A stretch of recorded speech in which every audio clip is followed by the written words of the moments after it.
Budget 2023 कुछ ही दिनों में आ रहा है और आज हमारे साथ जुड़ रहे हैं Prashant Thakur real estate sector के बारे में बात करने के लिए और एक्सपेक्टेशंस क्या है बजट से इस बार। तो प्रशांत जी, हमारे साथ जुड़ने के लिए बहुत धन्यवाद। बजट 2023 से आपकी राय में क्या आ सकता है रियल एस्टेट सेक्टर के लिए?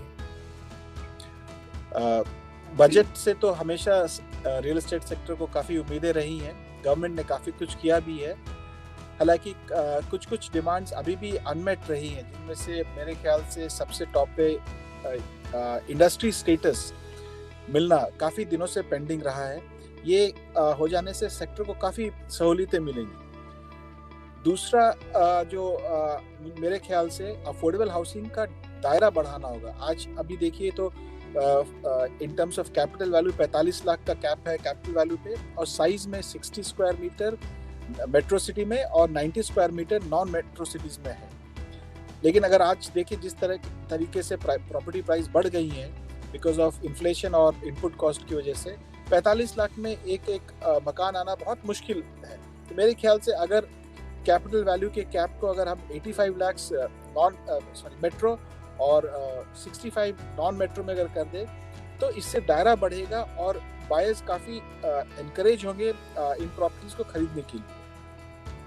और मेरे ख्याल से होम लोन पे जो हम इंटरेस्ट देते हैं उसके ऊपर जो टैक्स एग्जम्पशन है उसका भी लिमिट बढ़ाना चाहिए। 2 लाख से बढ़ाकर 5 लाख कर देने से काफ़ी पॉजिटिव मूव होगा बायर्स के लिए और इंडस्ट्री के लिए भी। सो ये 2-3 चीज़ें हैं जो मेरे ख्याल से काफ़ी इम्पोर्टेंट है और मेरे ख्याल से सेक्टर को काफ़ी फ़ायदा पहुंचाएगी ये, both from industry point of view और बायर के नज़रिए से।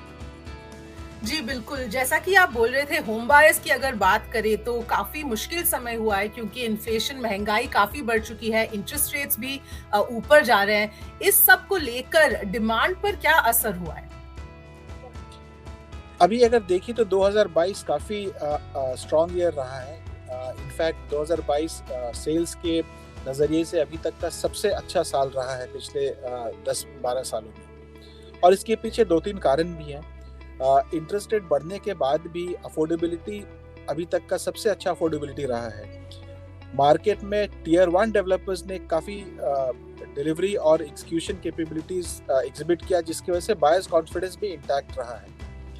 और सबसे अहम बात क्या देखने को मिला है कि पैंडेमिक के बाद लोगों ने एक फिजिकल एसेट का महत्व समझा है। सभी ने घर की महत्व को समझा है और इसी की वजह से उन्होंने प्रेफर किया है मकान खरीदना। सो इन 3 कारणों की वजह से रियल एस्टेट काफ़ी अच्छा रहा है। 2023 में नो डाउट कुछ चैलेंजेस हैं in terms of high interest rate, inflation और ग्लोबल रिसेशन की भी बातें हो रही हैं। हमने देखा है कि काफ़ी सेक्टर्स में ले ऑफ भी हो रहा है। सो इन सब चीज़ों के साथ अगर देखा जाए तो थोड़ा इम्पैक्ट पड़ता है। पर एक चीज़ मैं यहाँ ये हाईलाइट करना चाहूँगा, high inflation along with high GDP growth rate उतनी नुकसानदायक बात नहीं है।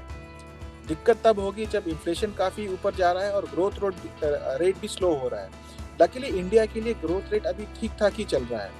हालांकि आने वाले दिनों में अगर इन्फ्लेशन बढ़ता रहता है और रिसेशन ग्लोबल इकोनॉमी में डीप होता है तो मेरे ख्याल से कुछ तो इम्पैक्ट बाय सेंटिमेंट पे पड़ेगा ही, पर शॉर्ट टर्म में अभी ऐसी कुछ दिक्कत नहीं दिख रही है।